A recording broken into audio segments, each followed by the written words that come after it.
Hello, everybody, and welcome to Wild Moments powered by Explore.org. It's me, Trishala. I've got Ali with me today. Hi, Ali. Hello, Trish. Hi, everyone. Are you very excited, as usual? Yes, very excited because it sounds like, Chris selected some nice clips for the show today. So I'm happy to see what's been happening out in the wilderness. Exactly. And if you don't know, we don't see the clips before we get to Yeah. see it together. So we get to have a nice reaction to them too. We just get a title. Anyway, if it's the first time that you're joining us, you already know that we go through some of the clips. Sometimes we go through some of the best clips for the day or for the week, and sometimes we have a theme. But today there's no theme, it's just some really cool clips. Also, remember that we're live and interactive, so you can send through your questions and your comments. I love to hear from all of you, whether it's what you have in your hand at the moment, any interesting biological or behavioral questions, whatever it is. Maybe you just want to know how my plants are doing. Beautiful, Trish. Very beautiful. Thank you. I'm trying out something new. I've created a little bit of a workspace for me now. So there's lots of doodads, random stuff in the back there. Anyway, Well, let's get right in. Oh, we've already got some hellos. Let's go through some hellos first, then we get into the first clip. We've got Yaigel Bosian who says, hello from Israel. Hello, it's so nice for you to join us. Dear NC, you say good morning from a sunny Seattle. You're ready with your coffee for some wild moments. I'm so glad you have your coffee in hand. Ooh, I hope I'm going to say it correctly. Vesna Strebek, hello from Srat. I'm not going to say Hrvatska, that. Croatia. Hrvatska, there we go, Croatian. The only reason I know is because I have family that lives in Croatia. Otherwise, I wouldn't have been able to say that word either. I really do want to go to Croatia one day, and maybe I can see Vesna. It's beautiful. Anyway, WK, you say you're reminded of the many times I've watched the Ladies in Wild Earth expert naturalists. Oh, thank you very much. It's lovely to have this time with all of you from our homes, a little bit more personal in a way. Jan Powers, I haven't heard your name for a while. Jan, you say hi all from a sunny and hot Arizona. Hi, Jan. Okay, shall we? Let's get into the first clip of one of the animals that are endangered, but we are very lucky, both Ali and I, to have been spending some time with them recently, maybe even in the future for you, Ali. Soon you might see some of these wild dogs. This is an interesting interaction. One can only hope, right? Look, I love it when they put their ears down and then they start running. Then you know they're Yes, up to something mischievous. I also love it. It's sometimes you can't see what they're seeing, and you just see the head drop low and the ears pull back, and you know something's about to happen. I mean, even though we can't really. Okay, okay. Well, hello, Emma.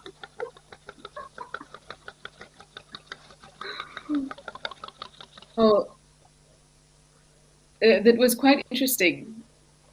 In that this warthog, if you saw the way that she moved with her youngster, she tried to keep, she tried to be the barrier between the wild dogs and her youngster here.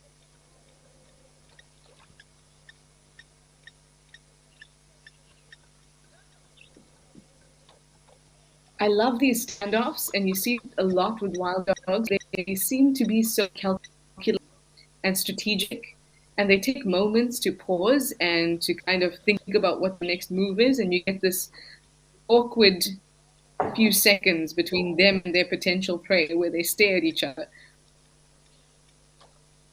I think it's fascinating because we always think of warthogs almost as pigs, as normal pigs, and potentially Pumbaa from The Lion King has made us think that Yes. they're these soft, sort of well-natured, almost that they can almost kind of look after themselves. But as we've Yeah. seen now, warthogs are pretty fierce creatures, so they're not scared of actually chasing an entire pack of wild dogs away if their lives depend on it. Very powerful tusks. I Yeah. mean, all predators, even when lions hunt warthog, they have to do it in a way that makes sense. It's not just as easy as going and, just picking up the bacon from the shop. And it requires a certain level of skill. Exactly. It's true. I think I warthogs are like perhaps how one of the most undervalued um, exactly. Yeah. creatures And that I there like how are. you said that the predators have to approach warthogs in a way that makes sense. Hmm. And often we think about predators as just kind of singling out a prey item and just going for it. But it's not as simple as that. They have to do it in a way that makes sense for that specific species. And with Exactly. warthogs and their tusks and their size, and they're really dense. Like a big male warthog can be 80 to 90 kgs. And you think about the size of them, they don't look big, but they're dense. And can you imagine that barreling towards you? And on top of that, they've got these two knife-like tusks. Very I mean, risky. they are heavier than you or I potentially, like a fully grown warthog, Yeah, which is, it's quite a thought. I think if you put it into human terms and then imagine you had two sharp knives going at you if you're a predator, it's not, you have to do it in a way that no, makes sense. absolutely. And I don't know if Kurt, if we could just watch the beginning of that clip again, just so we can chat a little bit about the behavior. So here we can see, oh, so see how she meets her little one, and she kind of, oh, we back again. There we go, and then pulls the little one to the side, and then she kind of creates a barrier between her and the potential threats. And that youngster is in tow because as soon as it leaves the safety of the adults, even though in it itself it is probably had enough experience, would be able to defend itself in a way or to some extent, but it doesn't have that experience. So it's got to stay very close to the adults to ensure that it survives. Oh, I love that. That little charge, you could see the dust being kicked up. I think this is also a good point to sort of remember that wild dogs are one of the creatures with the most stamina out there. So for the warthogs just to run endlessly away from the warthogs, that wouldn't be a good idea. So as Yeah. the predators need to have a certain strategy when trying to eat a certain animal species, well, the prey species also need to have different strategies when they're trying to avoid different predators. So generally with wild dogs, because they can run for so long without getting tired, the best thing to do is actually just stand your ground and then try to go at them running, that to turn around and run away. Because if you turn around and run away, chances are that the wild dogs are going to be able to follow you for a very long time if you're a warthog or any sort of antelope or even a little scrub here. So rather hold your ground or take cover on underground. Yeah, exactly. And again, just how the predators need to approach their prey in terms that is best suited for that particular prey. The prey items have also do it and defend themselves best suited for that particular predator. Sometimes I don't know we forget about the complexities of prey and predator species in Hmm. approaching different types of prey or predators. And I think Yeah. it speaks a little bit to the intelligence that we sometimes don't really think Yeah. about. No, I fully agree with you. I find that fascinating because often, I mean, how many times do we look at these interactions or these animals and then we automatically go, because this animal eat meats, it just uses brute force, it doesn't have like logical thinking, or this animal is always scared, so it just runs away all the time. No, there's a lot more that goes on in the process of surviving in the wild. And, you sort of either learn or don't live to tell the tale. Exactly. And that is natural selection at work at a behavioral scale. Anyway, we have some more hellos coming through. Suki V, hi Suki V, you say hi team, greetings from a warmer UK and welcome back to me. Thank you very much. Mindy Tillapau, you say hey Trish and Ali, ready to learn or to see cool things and learn new stuff. I hope that we can deliver. Amber Co, you say happy Thursday to all and a thank you to both you and I, Ali, for our gifts of time. Oh, that's very My sweet. pleasure. Carolyn Moore, you say hello from Brenham, Texas. Maria Gidley, you say hello from Minnesota, USA. And Jirel, you say good morning, ladies. Happy Thursday. Happy with a cup of Java on the sunny Toronto. As always, looking forward to today's surprises. I like that it is a bit of a surprise. We just see, oh, okay, Yeah. wild dog, warthog, and then the whole interaction is a bit of a surprise. Rolling Trouble, you say, hi, ladies, from Washington. And Glenda Newman-Craft says, it could be the same warthog family that the wild dogs killed a baby of earlier in the year. If it was at the Ankara camp, there's always a chance that is the case. Potentially. But also we have to remember that this is not something that's uncommon for animals out here. A lot of them compensate for the losses that they could potentially have by producing many individuals in their litter or in the clutch or whatever it is. So what I'm getting at is I don't think there's any kind of mourning, but what it can do is probably make them more alert to the fact that the wild dogs are around and how to deal with them better. Okay, the next surprise. One of my favorite birds. I hate to pick favorites, but one of my favorites doing something very Don't lie, Trish.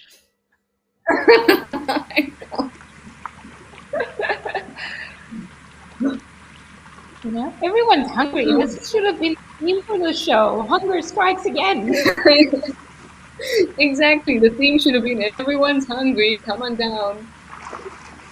Oh wow! Oh wow! That's great. That's impressive.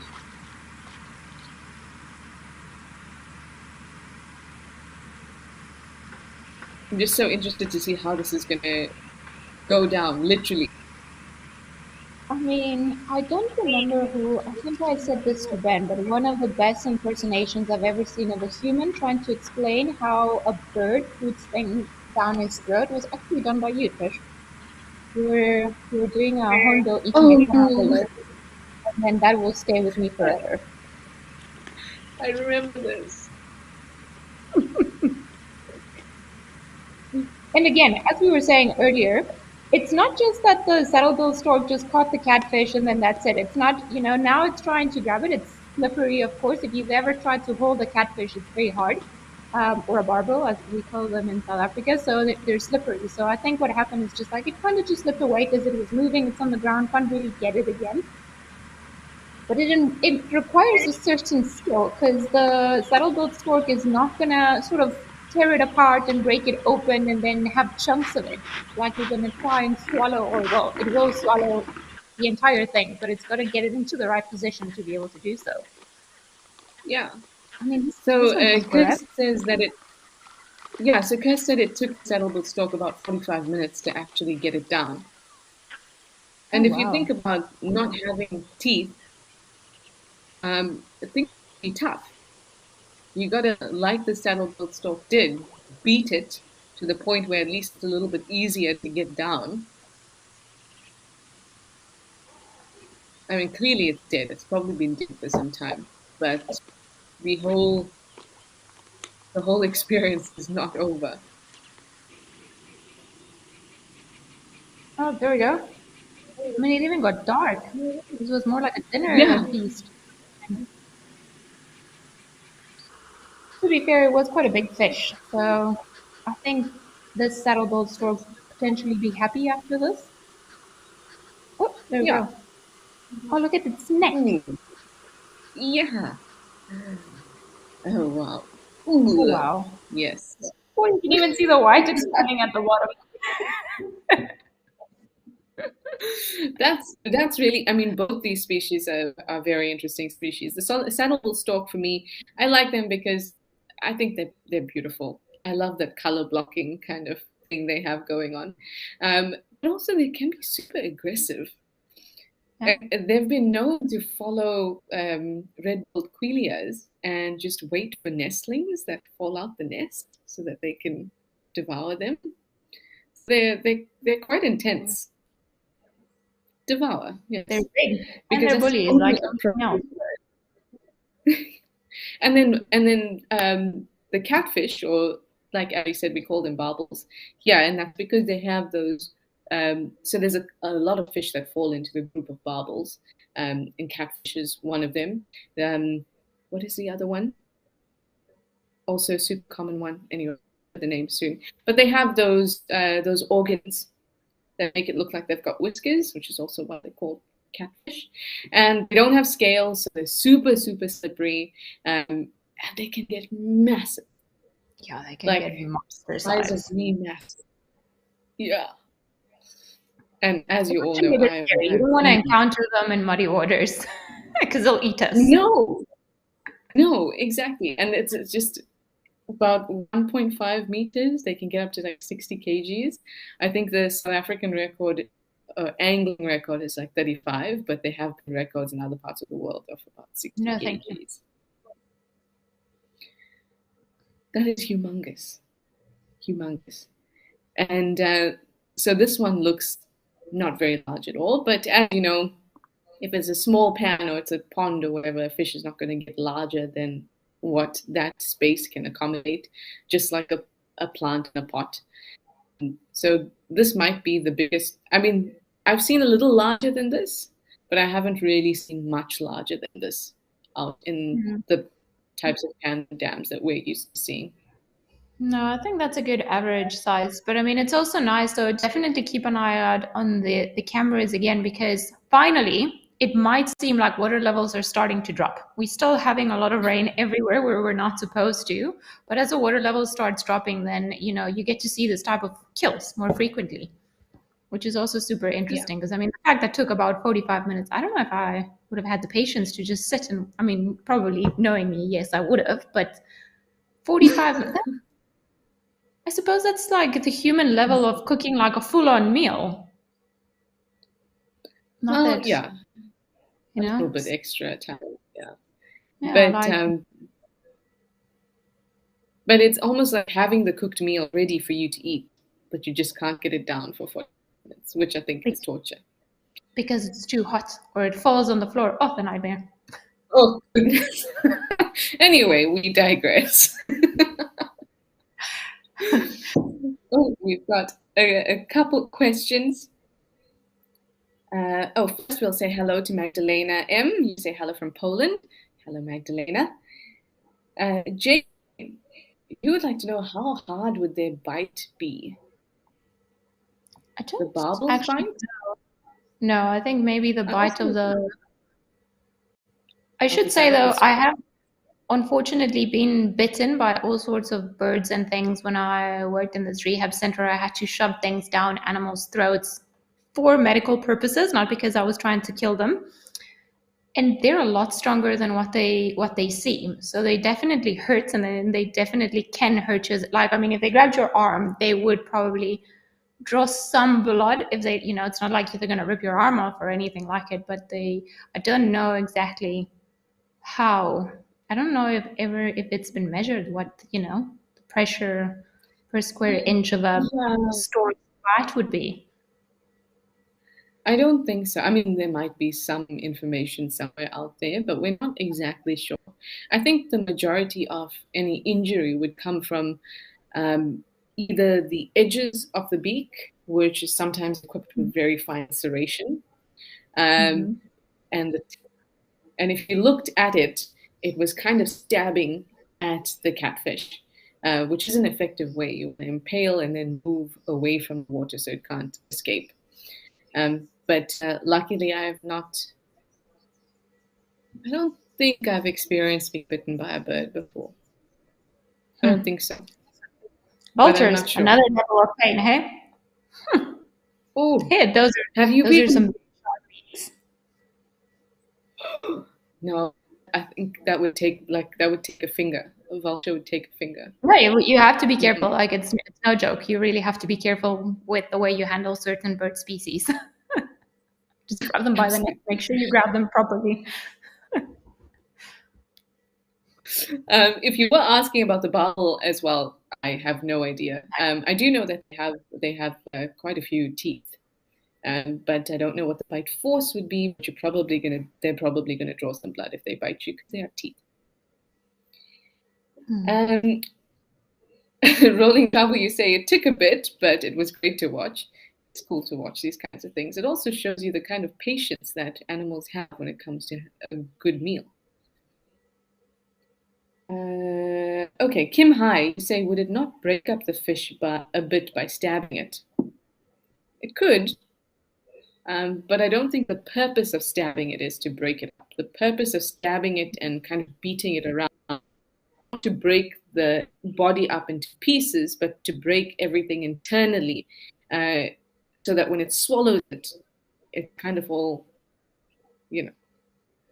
Yeah, so it's almost, imagine like you've got a soft case on the outside and then you've got a stick in the middle. You want to break the stick in the middle so that when you put it down your throat, then it's not one single thing that goes down, but it's easier to accommodate the way down in a very graphic way.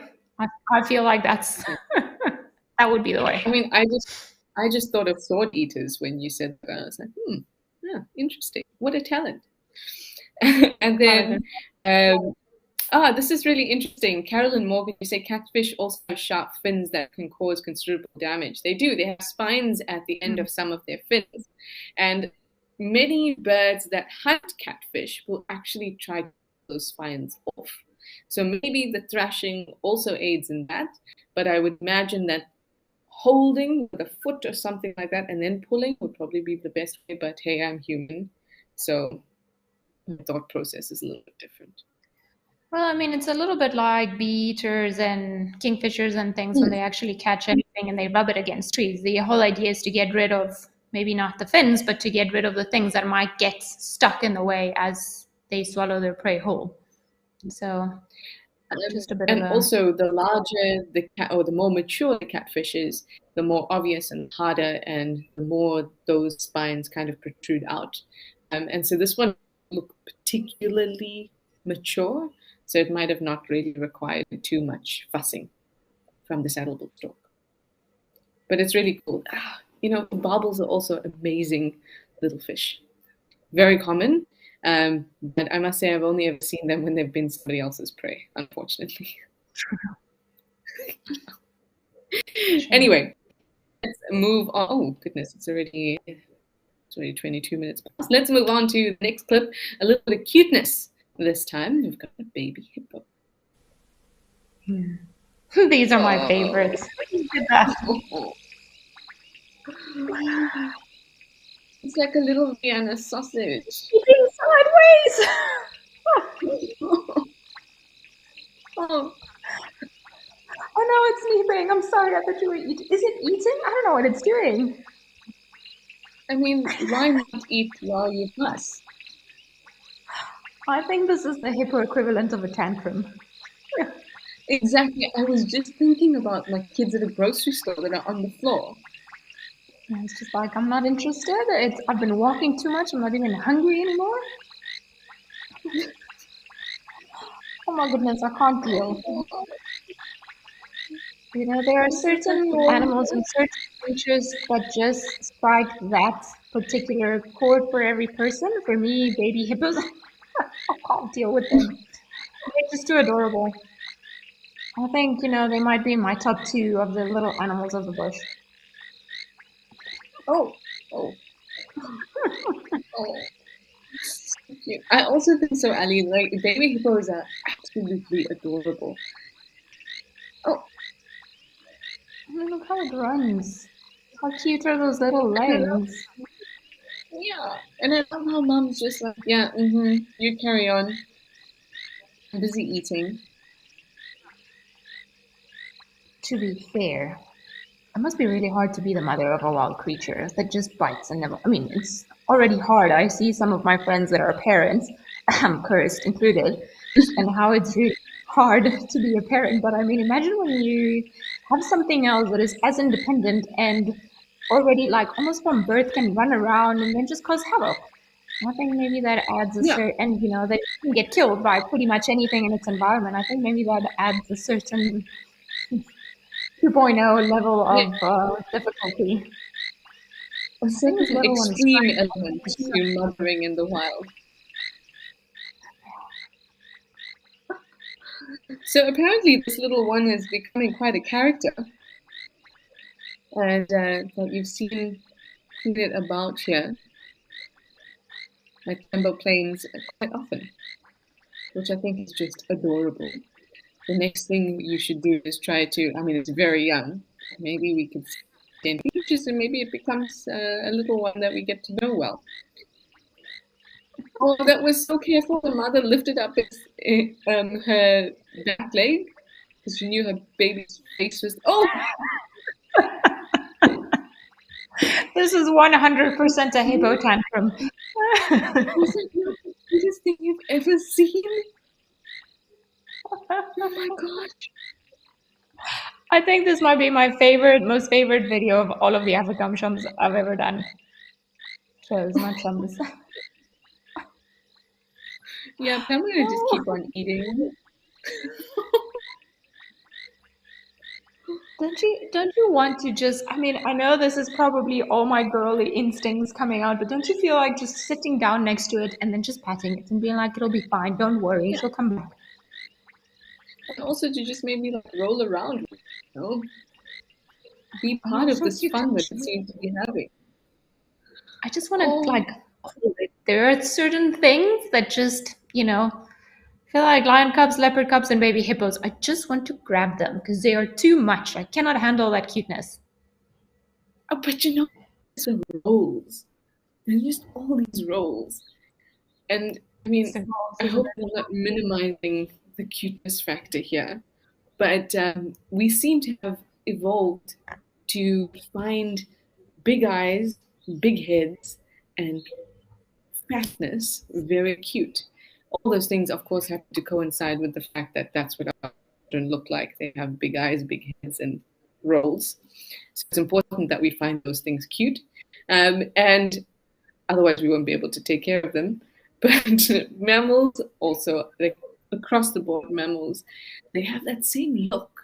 Like, this kind of, in the nicest way possible, kind of a little bit of a dumb or maybe inexperienced is the better word. But that coupled with these cuteness factors is just, that is adorable. And also really speaks to young mammal behavior and playfulness that you see in young mammals across all mammals pretty much. You see this, and it's so important for its. You know what would be quite interesting, and I don't know the answer to this, but it would be nice to know if, because obviously we have evolved, as you were saying, to find all of these things cute and so on, but mammals that are similar in intelligence to us humans, would they also find the young ones of other creatures that they come across cute? Or does that sphere of interest just not exist? I find that a very good question. I think that is a very good question. I don't know at all. I haven't come across any research that speaks to that. Are you having a party at your house there, Addie? Yeah, apparently the light. Look at this. If I move this thing, then it's all sorts of lights. Sorry. I'm going to have to find a new place now that the winter sun has just changed all of it. But sometimes you see, young animals, although eventually it always ends up the same. They always get eaten or something happens. But sometimes you see, a cow taking care of some young sheep or dog. Well, there was a very interesting clip or photographs of this one lioness in Ruaha in southern Tanzania that for a while even adopted a leopard cub. So maybe there is a sense of that. Maybe there's some kind of critical point when that cuteness cannot override the instinct. But my gut feels like, yeah, they do find them cute. But maybe that's also because I love things like animal friends. I don't know. I've never thought of it, but if we feel that way, surely animals with very high intelligence would likely also do that. Yeah. I mean, especially animal species that adopt the young within their same species, right? There could definitely be a level of like, you're too cute. I'm not going to let you die. Come, I'll look after you. Come on, jump on my back. Rolling trouble, you say, OMG, adorable. I know. All of these are going to be adorable things. Mindy Tillipau, you say you always think baby hippos look like little Tootsie Rolls. They do. They do. And let's take this last question before we say goodbye. Siam Prashad, and you say, can a hippopotamus sleep in the deep waters for the whole day? If they come up to breathe, yes, they definitely can, because remember that hippos are still air breathers. And hippos are not floating. So they've got to put their legs onto something. And they can stay in the deep water if they'd like, but they've got to keep coming up for a breath every now and then. Mm-hmm. So we can. Anything Up to them. Before we that? Yeah, I think you answered pretty well. Oh, thank you. I'm happy with your answer. Well done. Thank you. Anyway, thank you everybody for joining us. We'll see you again next week. Thank you for your questions and your comments. It's bye from us. Bye.